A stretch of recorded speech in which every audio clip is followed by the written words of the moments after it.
Testing 1, 2, 3. So while he's doing that, I'll give you the intro.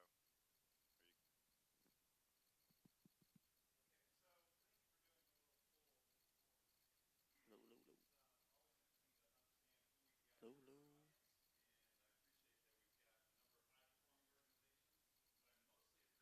were brave enough to say I work for a low-performing organization, so thank you for that, that you admitted that.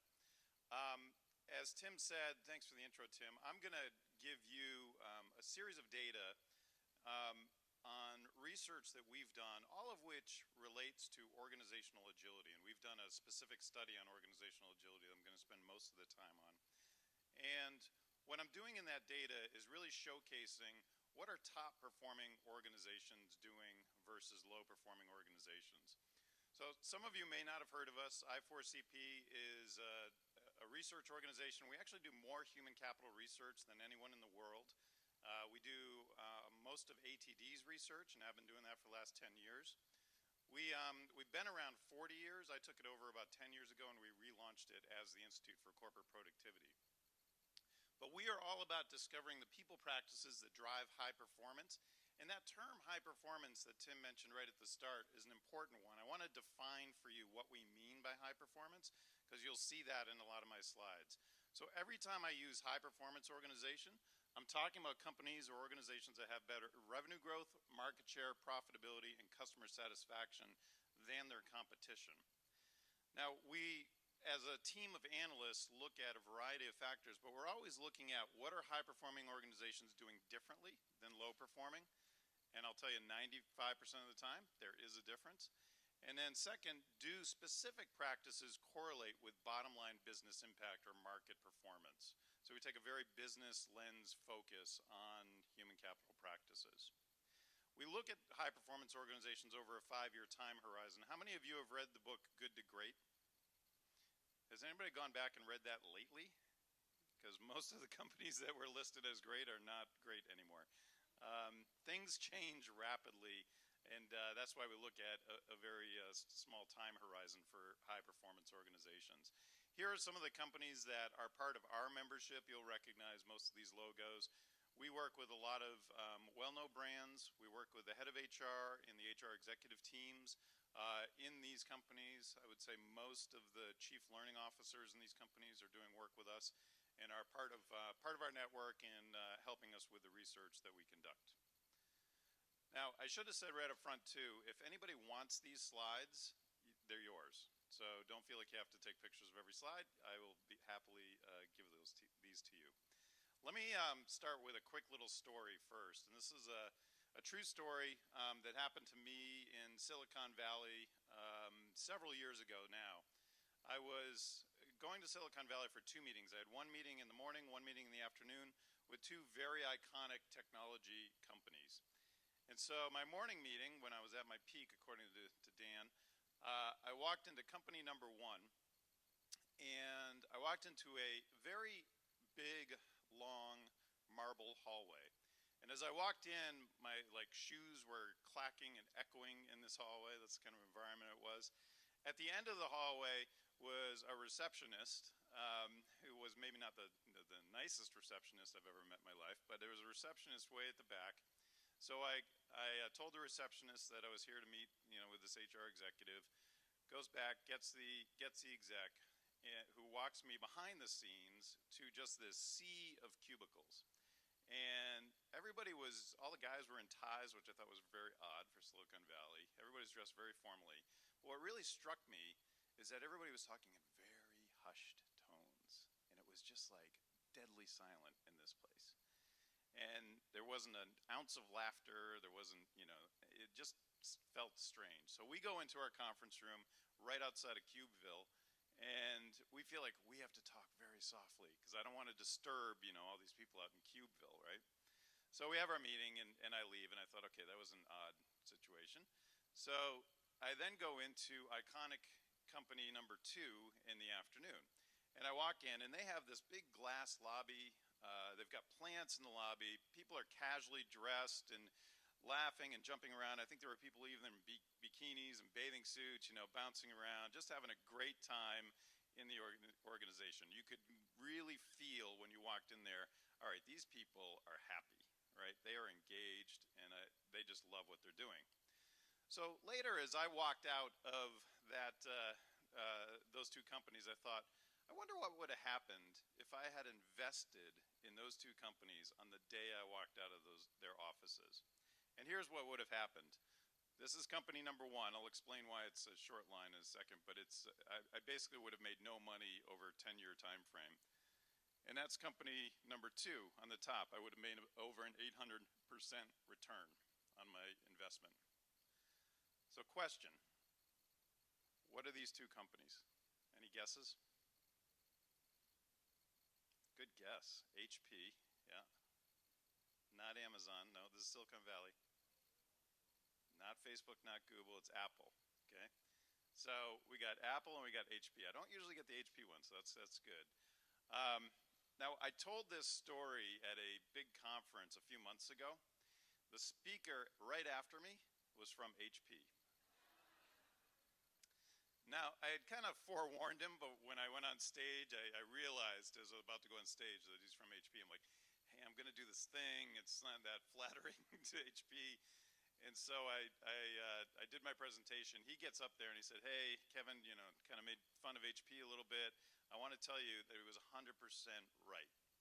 That was the way our culture was. And over the last couple of years, we have been transforming our culture. We recognize that we need to make a change to our culture, and they have. I've been back into HP. Now, of course, HP is split up into now 3 companies. What I'm showing is just HP Enterprise, HPE, which is the larger one. But it's the same story from an investment standpoint. It would have been pretty flat. And HPE, I think, has really upped their game. They've transformed their culture. And that's what I want to talk about today. I want to talk about cultural transformation. I want to talk about organizational and workforce agility. And then how does the human capital industry play in that? This is one of my favorite topics because I think it really ties the human capital professionals in the world, and specifically L&D. And I want to talk very specifically about how L&D impacts this with senior management and what the CEO and senior executives and board of directors really, really care about in their organization. Now, I'm going to start out with a story that many of you are familiar with. You all used to see these on every single corner of every city in America. And Blockbuster is one of the most famous crash and burn stories out there. I love this quote, investor concern over the threat of new technologies is overstated. Blockbuster never really acknowledged Netflix, never really saw the seriousness of Netflix coming. And this is the rise of Netflix and the fall of Blockbuster story, where in 2000, Netflix was worth about $50 million, and Blockbuster was valued much higher. Today, Blockbuster is gone, and Netflix is, that's even an old stat, Netflix is worth much more than $65 billion today. Now, what's interesting about this story is that in 2000, Reed Hastings, the CEO of Netflix, went to Blockbuster and basically begged them to buy his company and begged them to buy it for $50 million, and they laughed him out of the offices. And they did so because you didn't have an extremely diverse senior management team or board of directors at Blockbuster. They were resting on their laurels. They just really did not feel like the threat of Netflix business plan was going to be a threat to them overall. And in short, they weren't agile as an organization, right? And didn't act as an agile organization. Does anybody know how many Blockbusters there are left today? One, yes, and it's basically a museum. And it's in Bend, Oregon. So if you have nostalgia for Blockbuster, you can go to Bend and see the museum that they've set up. Now, I bring that up because a lot of companies are facing what Blockbuster faced back then. You probably all know the term unicorn. Unicorn means a private company with a valuation of $1 billion or more. In the last 4 or 5 years, we have been infiltrated by unicorns. There are a ton of private companies out there that have just come onto the scene into our economy. Now, does anybody know what the highest valued private company is? Any guesses? Some of you probably used this company this morning. Uber. Yeah, it's close. Okay, Lyft is getting up there, but Uber. So Uber's number one. Airbnb is number two. The third one might surprise you. The third one is WeWork, is the third highest valued private company in the world. If you think about all three of those companies, what do they have in common?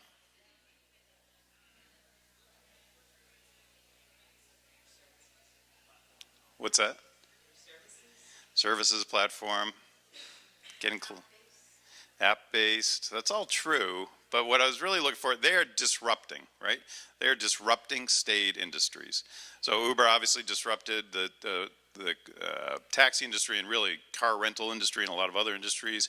Airbnb, hotels. WeWork has disrupted, the shared office space. And who would have thought that a company like that could make shared office spaces cool and in a very highly valued organization? So if you look at most of these companies, they are disrupting an existing space.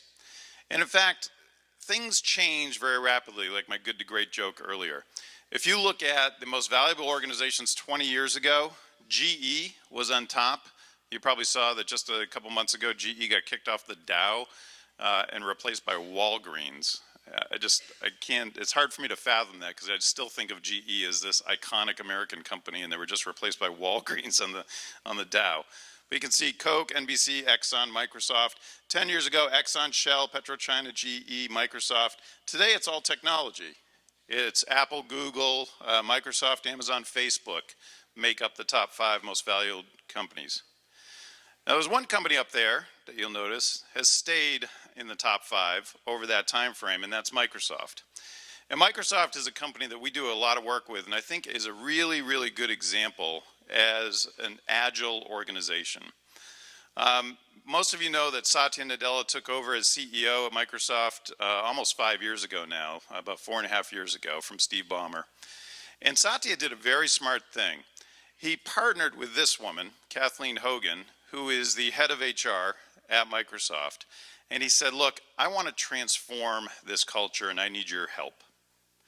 I want HR to be my partner to make sure that we can not only create a cultural transformation, but sustain it going forward. And one of the things that they both agreed on right away that they wanted to do was create a culture of growth mindset. Satya is famous for saying, I'm a learn-it-all, not a know-it-all.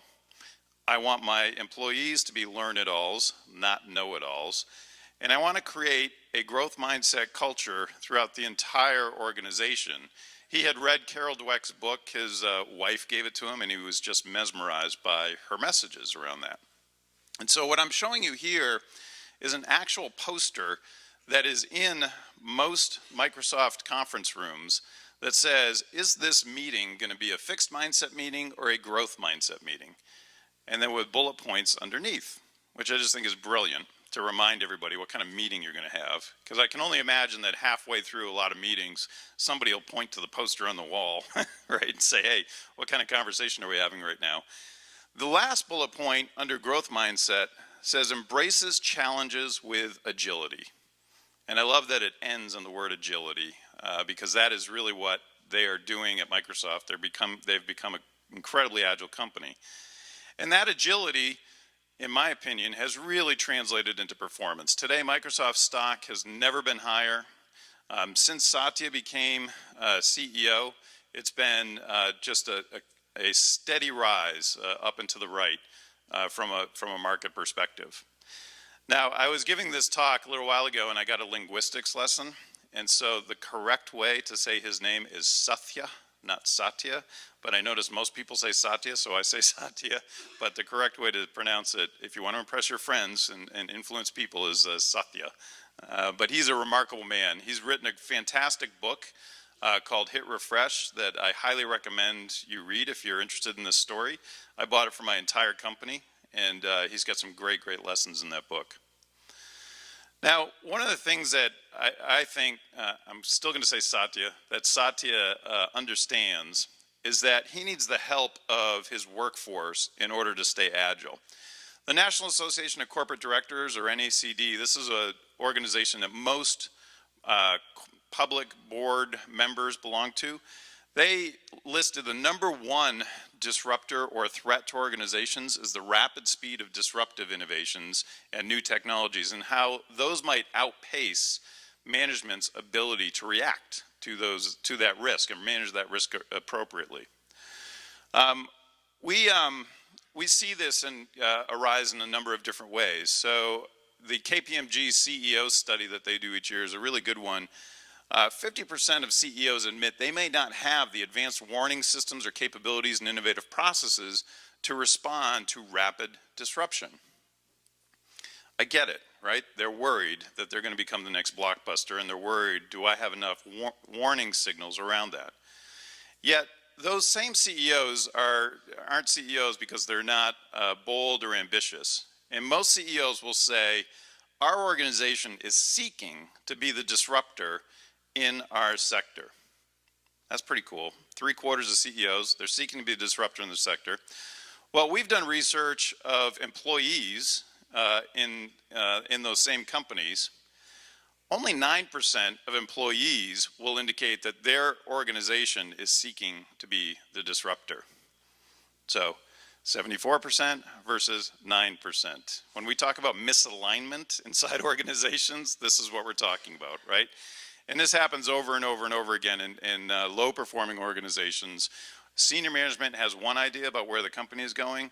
Employees have a completely different viewpoint and completely different idea of where the company is going. Now, on this topic of agility, you can't talk about agility without talking about change. And that's really what we're talking about, is the ability to leverage change in your organization. Now, I said we look at high-performing and low-performing organizations, so you're going to see a lot of stats like this 3.5x. That means, in this case, 3.5 times more low-performing organizations view change as bad for their business versus high-performing organizations. And over half of those companies say change is overwhelming. It's wearing them down. It's a threat to their business. Yet when we look at high-performing organizations, almost half are more likely to view change not only as manageable and expected, but almost 3 times are more likely to view change as an opportunity. It's an opportunity to disrupt in our organization. And so that's what led us to create this report. It's one of my favorite reports we've done. We just came out with this a few months ago, called the 3 A's of Organizational Agility. We got a lot of great qualitative data from companies worldwide, but we also interviewed many, many different companies. And you can see some of the logos up there and have case studies of those companies in this report. And I'll highlight a few of those case studies for you today. Just very quickly, the 3 A's, if you're wondering what those are, is anticipate, adapt, and act. All right, so pretty simple. That's what high-performing organizations and CEOs in those organizations want. They want the ability to anticipate, adapt, and then act on disruption that's happening in their organization. Now, from that, when we put disruption right at the center, in this report, we organized it around 6 different themes. The themes are sensing a disturbance, failing forward, purposeful collaboration, critically important, nimble structure, boundaryless leaders, and then talent fluidity. And so I'm going to take you into each one of these themes, and I'll start with sensing a disturbance, a very sort of Star Wars kind of moniker, looking out and sensing that there's something happening in the industry. I was just emailing with Shane yesterday. So Shane is the CEO of ANZ Bank, one of the largest banks in Australia. And Shane wrote the foreword to this report. And we asked Shane to do this because he really is epitomizing agility in an organization, and he's CEO of a bank. Now, my dad was a lifetime banker. He's a banker his whole career. There's not too many organizations that are more boring and staid than banks. And I love the fact that Shane is trying to do some very, very innovative things inside his organization. One of the things he tries to do is sense where do we have disturbances out there in the force. And he is interested in how do we go from speed, from sensing to insight to action. Shane also has organized his company to be really made up of small, little, agile teams. So he has created these tiny little teams that can move from project to project to project because he's worried that we're too hierarchical. And I need to create teams based on capabilities. We'll talk about that a little bit later. And has done a great job at that at ANZ. But this sensing part is an interesting one because a lot of organizations, they are not good at sensing what's happening in their environment and in their industry. One of the things that we see top performing companies do is create conversations amongst their employees so they're not just relying on senior management to sense what's happening out in the industry. They're getting their employees and their managers involved in that sensing exercise. And while this might be a little hard to see, what you should take away from this chart is that high-performing organizations are having conversations on a regular basis at the mid-level manager and frontline leader level.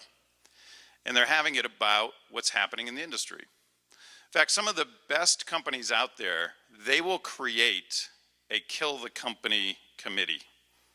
All right, so let's create this little committee made up of employees, and our goal is to figure out how are we going to kill our own company? If we were going to start something new, what would we do?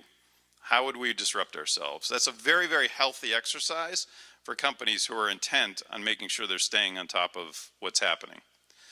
Now, another organization we work with is Ford, and we specifically have been working with the CEO, Jim Hackett of Ford. Some of you may have read about Jim's new innovative processes inside of Ford.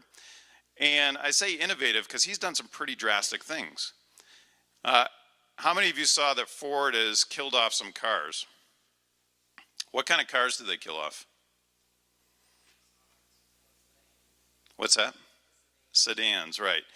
Ford makes almost all their money on pickup trucks and SUVs. In fact, I was at their headquarters a couple weeks ago and they told me, I think they're a Fortune 11 or Fortune 12 company. If the F-150 was just its own company, it would be number 72 on the Fortune 500 list. That's how much they make on the F-150. And so what Hackett has done is said, look, we're making all our money in this one sector. Let's double down on that. And so the Taurus and the Focus and all kinds of cars have been eliminated in the future. And what he's also done is tried to enable the workforce through this series of meetings called Curious Minds to create innovation in the workforce. And he brings in innovators, he brings in CEOs of startup companies to try to think critically and be curious. And that's what he's trying to instill in his workforce. And he, just like Satya, and in fact, Ford and Microsoft have done a lot of partnering around this, has really tried to embrace HR in this journey. And so the HR team and Jim are really trying to create a more innovative mindset inside the organization. So that's the first one, sensing and disturbance. The second one is failing forward. How many of you have a can of this in your house? Okay, for how many of you has been the same can maybe for the last 10 years? And how many of you have lost the little red straw that goes with it? Okay, so you all have this product in your house. It's a very well-known product. Who knows what it stands for? Is it water displacement, and they took 40 tries to get it? You got it. Okay, so he's the star of the show here. I think he's seen me present before. The technology is called water displacement. That's the WD. 40 is the 40th try to get that formula right. So there was a WD-38, there was a WD-39. They finally got it right with WD-40. And I show you this because that really epitomizes the organization overall. This is Gary Ridge. He's the CEO of the company, and he's been CEO there for a long time. He regularly is getting his managers together to tell employees, here was my biggest screw up in the last quarter. And they will admit, here's the mistake I made, but he will always make sure that they talk about what did I learn from that mistake. And so he has created an environment where the fear of failure is no longer a big fear. And what that does for the organization is creates much more innovation overall. There's nothing that squashes innovation inside of a company than senior management punishing every single mistake that happens inside the company, yet we see that happen all too often. In fact, high-performing organizations, much better at allowing individuals to take risks. That's why they're high-performing. They allow people to innovate, and they recognize that in innovation, and they allow them to take risks, and they don't punish failure. In fact, if we go back to the Microsoft example, sorry for the swear word, but this was in an actual headline. How many of you ever heard of the product called Tay that Microsoft, okay, a couple people, Microsoft came out with a couple years ago. Tay was a Twitter chatbot that allowed anyone to teach Tay answers to questions. The idea was, we is smarter than me, and how can we unleash the power and knowledge of the world in this chatbot? Well, they released Tay after many millions of dollars, and a lot of development went into it.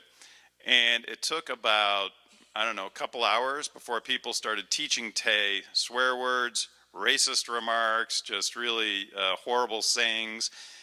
16 hours later, Microsoft had to take it down. That was the lifespan of Tay. Now think about if you were a developer working on this product, and day in, day out, for a couple of years, that's all you think about, and it lasted 16 hours before people saw the flaw in it, you would feel pretty deflated. Well, what Satya did is he sent an email out to the team, and he did just the opposite of punishing them. He said, look, keep pushing, know that I'm with you. The key is to keep learning and improving. And what he was signaling to the entire workforce is this was a colossal failure. He could have gone off the rails and said, I can't believe you didn't anticipate that people would do this with this product. Instead, he took the opposite approach. And that's the kind of innovative environment that he and Microsoft have created, where risk is okay. I'm going to go to the third one, Purposeful Collaboration. Does anybody know Rob Cross? Almost nobody knows Rob, okay. I'm not going to tell Rob that. Rob is a pretty famous guy. Rob is a professor. He was at the University of Virginia, now he's at Babson College. And he created the concept of social network analysis, or otherwise known as organizational network analysis. He does a lot of writing in Harvard Business Review. This was a cover story on collaborative overload that he wrote that was one of the most popular, most read cover stories in HBR. Does anybody suffer from collaborative overload in here? Yeah, everybody does, right. So this is becoming more and more of an issue inside of organizations. So we've done a series of research reports with Rob. He's a senior research advisor in our organization around collaboration. And you can see those reports there, which is a fascinating subject. It might sound boring on the surface, but what we find is that high-performing organizations, they do a great job at really thinking deeply about how we collaborate as an organization. And we created this model. I'm going to go through these pillars, but just you can see some of the cultural aspects at the top, the base at the bottom, around how collaboration works in high-performing organizations. Generally speaking, high-performing organizations, they get energized by collaboration. Almost 84% of the people we survey from high performers will say that. Conversely, low-performing organizations, they are twice as likely to say that collaborating with others is stressful or it's demotivating. And you see this time and time again, that poor-performing organizations, they just don't collaborate, they don't talk to each other, they stay siloed. There's a lot of rumors, there's not much transparency, a lot of misinformation. High-performing organizations are the opposite of that. Now, a thing that high-performing organizations do very well, when I asked about that collaborative overload, you know, how many of you are suffering from that? They make it safe for workers to report when they feel overburdened by collaboration requests. They're 5 times more likely to do that. We list this as a next practice. We look at a lot of best practices, but what we're keenly interested in are what are practices that we can see a real correlation to high-performing organizations, but not a lot of companies are really doing that practice. They also make it safe to report their collaboration problems to their leader or manager, 3.5 times more likely to do that than low-performing organizations. And they encourage people to reach across business units, functions, for expertise without going through the normal hierarchy. And you see that in a lot of low-performing organizations. They're very hierarchical. You have to go through the formal chain of command to get anything done. That slows you down as an organization when that happens.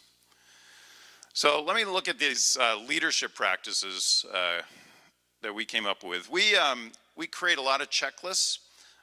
This is a really interesting checklist, and I probably have 3 or 4 more checklists to show you. Again, these slides are yours, and you can look at these checklists.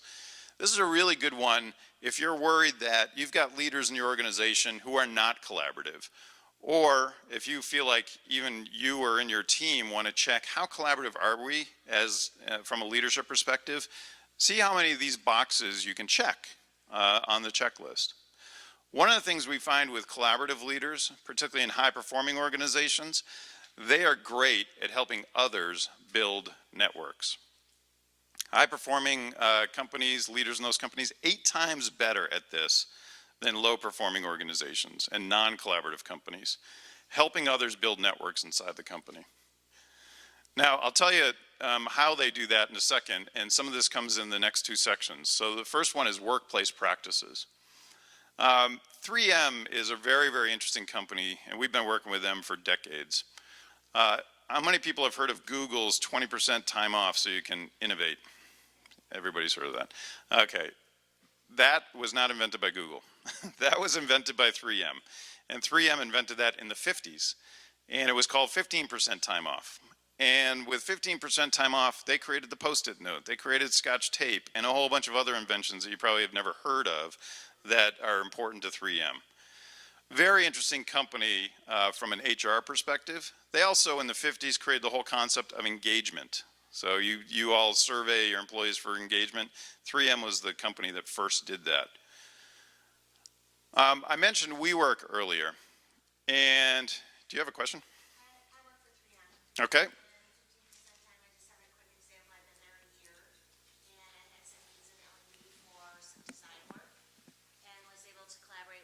Design to create some artifacts to help with marketing and just the whole aspect of that piece of L&D. So it was really powerful. They saw the challenge and they really wanted to partner with L&D. So that was great. And what I said about 3M, in your first year, how do you feel about that? Yeah, 15% time is certainly alive and well. I mean, as companies, we all have challenges, but what's really exciting right now is we have a new CEO, a new head of HR and VP, and their collaboration is really exciting, as you talked about Microsoft and that piece. So I'm seeing that synergy there. Excellent. Thank you very much. Have you met Karen Paul since you've been there? Yeah. So Karen is one of my favorite people in HR. I just saw her the other day, and she's great. She's a wealth of information. So tap her brain while you're there. I mentioned this company earlier, WeWork, and if you've ever been in a WeWork facility, you will see often a staircase like this, and that is not by accident. So WeWork has created a number of things to foster collaboration inside the organization. Staircase is one of them, because you'll notice that this is about 3 times wider than most staircases you've seen, and there are little landing spots all the way up. And it's designed so that if I'm walking by somebody and it's, oh, hey, Joe, I've been meaning to talk to you about this, now suddenly we can have a conversation, and it's where innovation happens, right, through that collaboration. Now, WeWork also has a bar in pretty much every facility. I guess alcohol helps too, so I don't want to diminish that. But they do a number of things really just to get that community all talking to each other, and that's the magic of WeWork, is they're trying to create those innovative experiences that happen through that collaboration. Some other things that we see high-performing organizations do: when projects are initiated, group members are chosen based on their expertise rather than their acquaintance with the project leader. They're also chosen based on capabilities, not where they fit in the hierarchy.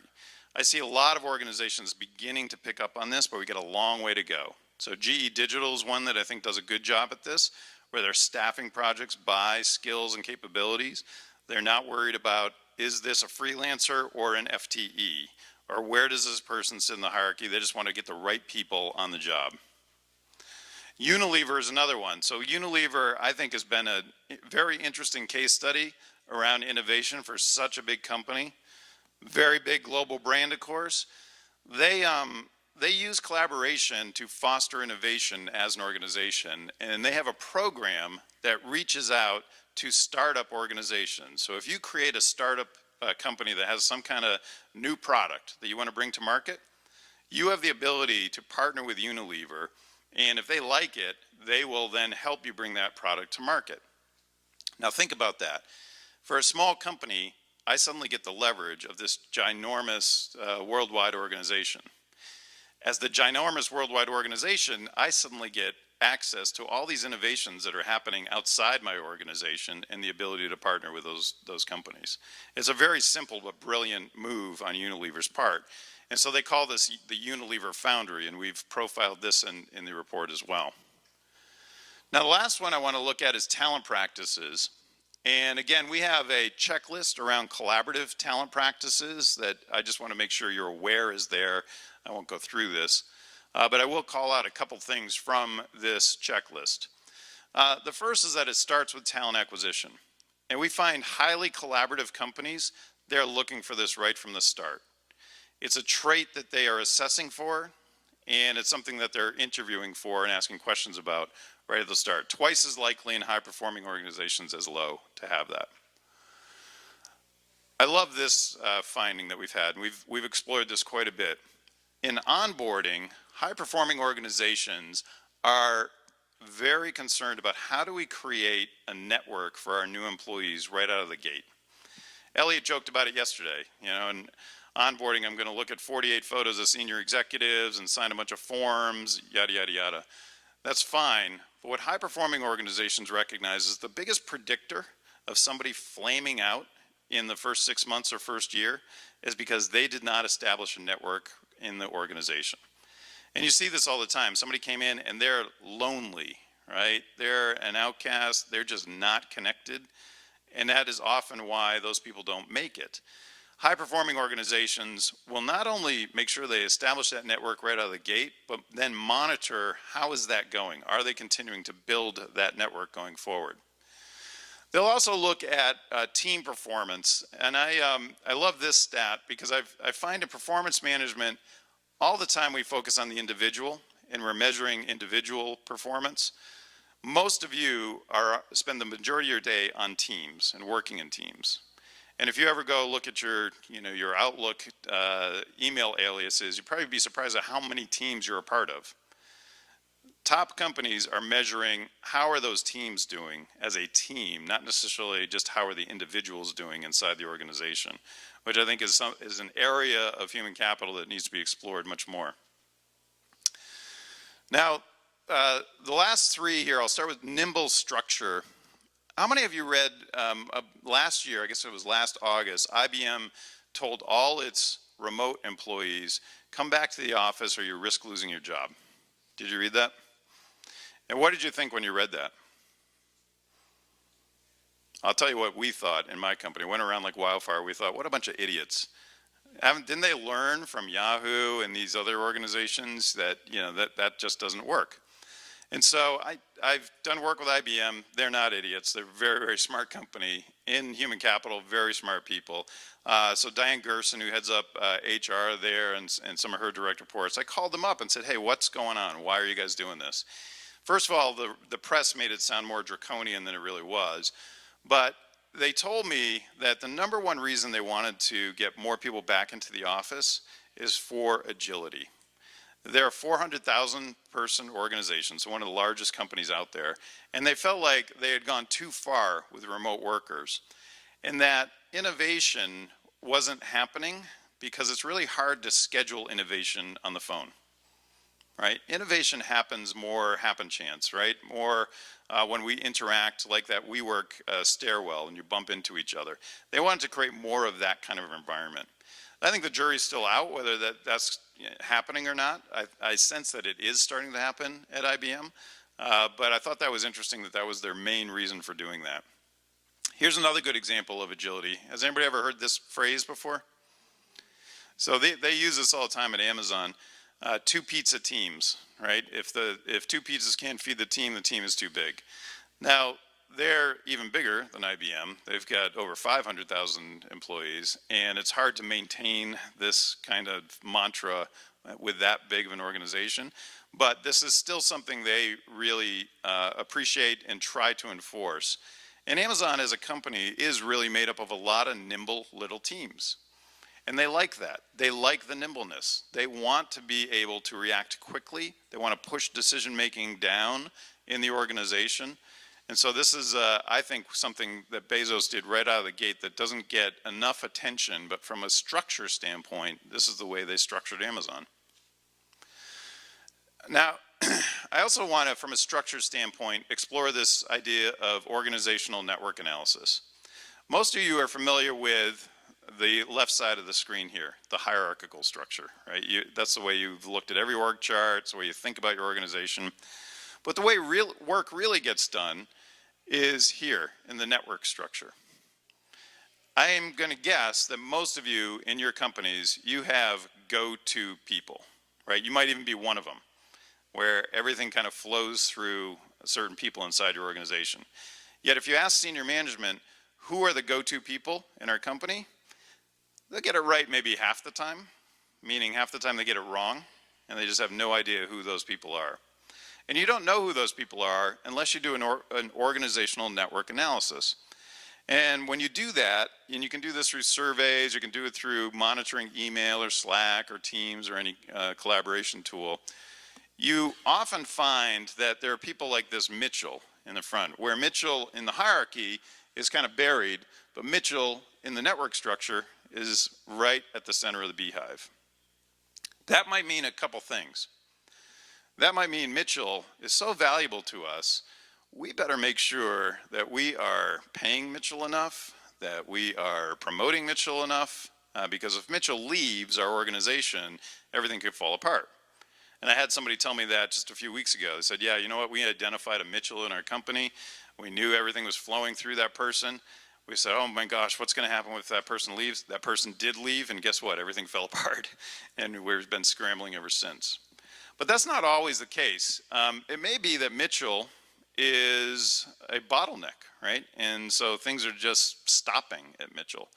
Whatever the case, it's important to know that that's where this, from a network structure perspective, this collaboration is happening. It's also important to know who's on the outside, right? Like Sutherland, who's on the outskirts of the network and just not communicating, not collaborating with others.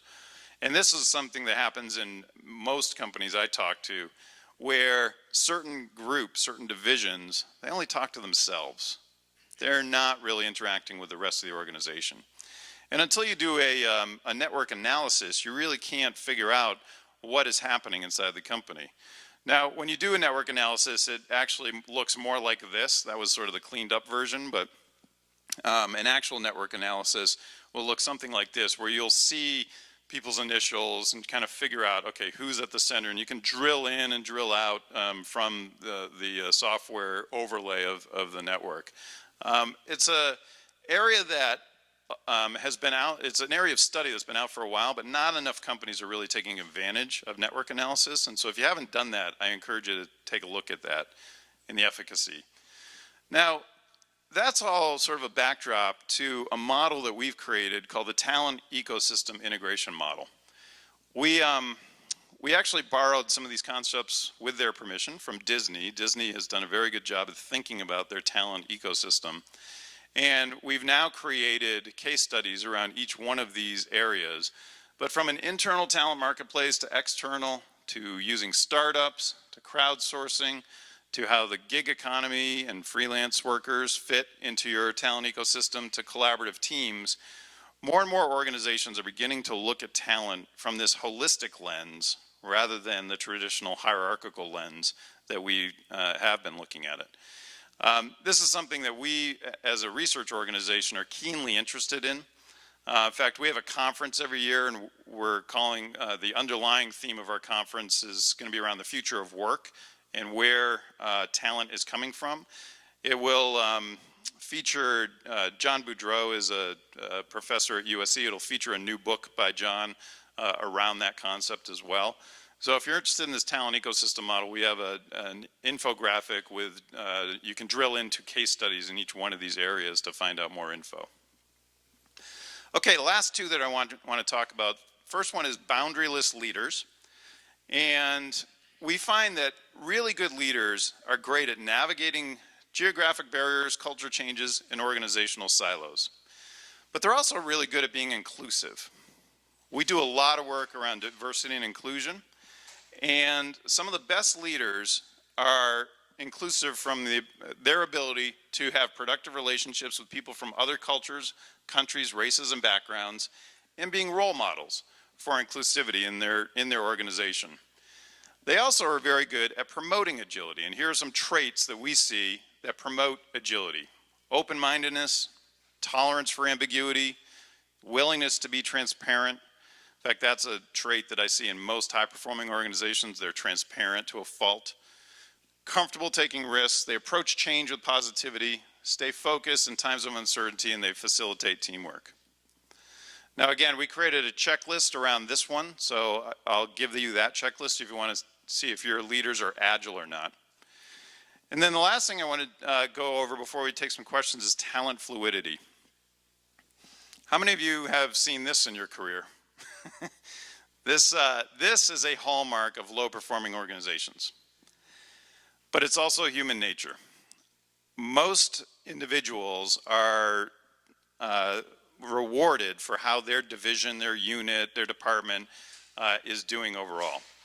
And when you're solely rewarded on that, you have some great people in your organization. Nobody else is going to get their hands on your great people, right? I'm going to hang on to those great people.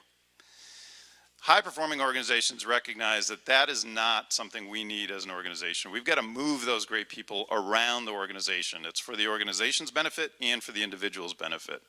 And so they make this an ethical violation, hoarding talent.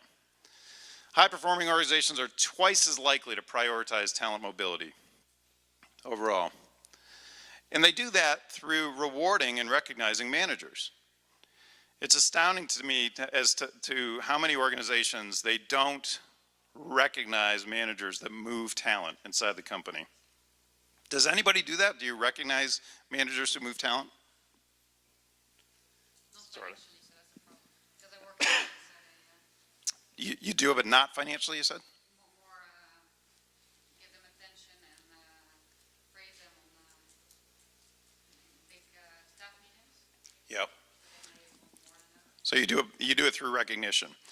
Well, here's what happens when you recognize and reward managers who are moving talent. They become talent magnets, right? Everybody wants to go work for the manager that suddenly is going to get me promoted or get my career going in the right direction. So we created this X model for talent mobility. I love this. While you've got functions and projects and business units and geos, I love this last one, external stakeholders. And some of the best companies out there, they are moving talent into their customers, their partners, their distributors. It's very, very innovative, and not a lot of companies are doing that, in my opinion. We have an index around agility. Again, I'll just leave you with that. You can take a look at the index.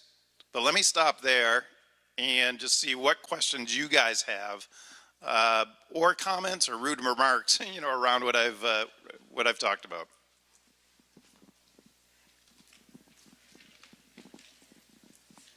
Good morning, Kevin. My name is Carol Morales. I'm with Walmart Stores Incorporated. I'm a learning experience owner and director who's kind of in charge of all the design and development of the training that we put through our academy stores. And so your first question was, how many of you are high performance cultures? And you see a few hands go up. I want to share an insight. And then some of you said medium. And I think I held up my hand in the medium. But the more that as I sat through your presentation today, I realized that we are high performing. Meaning, and that may be a surprise to some, it may not be, but as I see, maybe a couple of years ago, we went through this total disruption of the way that our teams work. So our structure flattened out.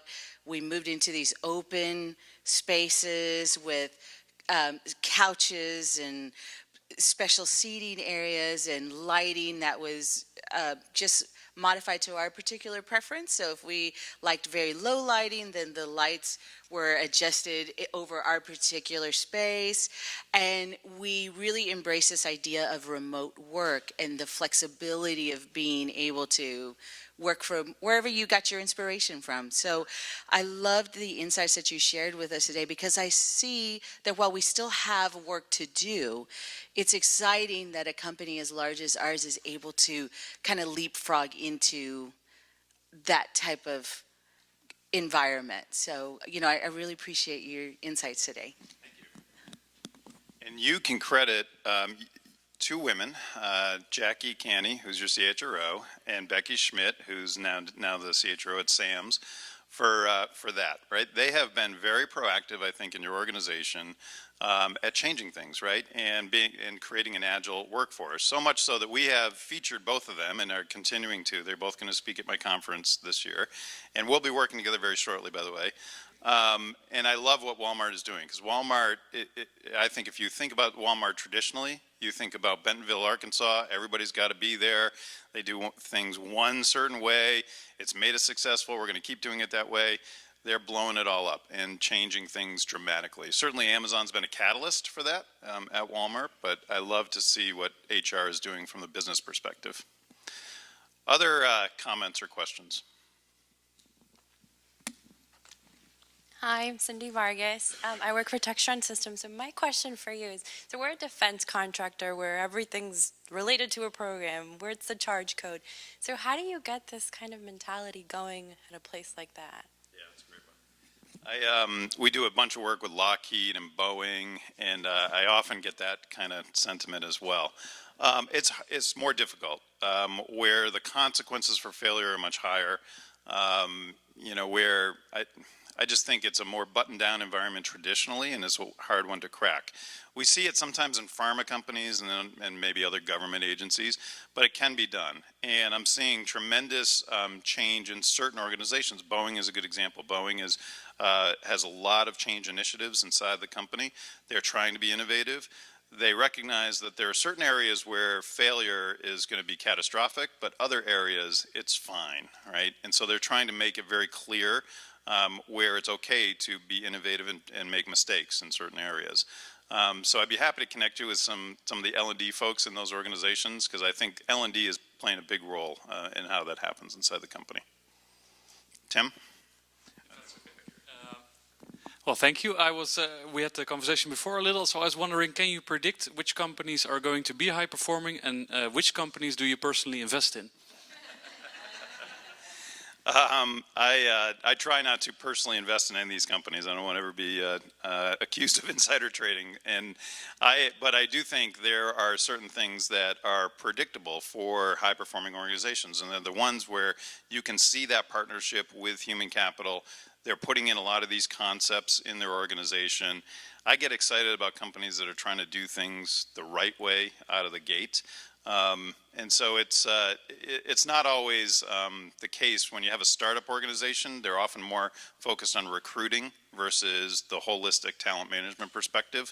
But there are some startups where I see them right out of the gate say, hey, we're going to be a great HR organization. Those are ones I would bank on and bet on. Others who just focus on recruiting, they typically have a tough time scrambling and catching up. There was another question back here. Thank you. I just had a follow-up question regarding IBM making that statement of collaboration is difficult when you're so all remote. Do you have any statistics on collaboration virtually? I mean, that's the space that we're going into, right? Yeah, for sure, and I'm really glad you asked that. One of our observations is that companies have virtual employees all over the place, right? Most managers have virtual people on their teams. We spend almost no time as an L&D profession in teaching how to manage effectively virtually. And so we did a study on that just recently. And it showed that high-performing organizations are spending more time on it. We're seeing an increase in virtual leadership training, but still we got a long way to go for that to happen. So I'd encourage you all to think about that. Are you helping your managers lead virtually? Because it's different than when you've got the person sitting right next door or outside your office, et cetera, right in your physical location. Okay, so we're out of time. I apologize. Again, thank you for the applause. Happy to get these slides to anybody who wants them. I know there's a lot of data, sort of a fire hose of data, but thanks for the questions. Thanks for your attention. Really appreciate it.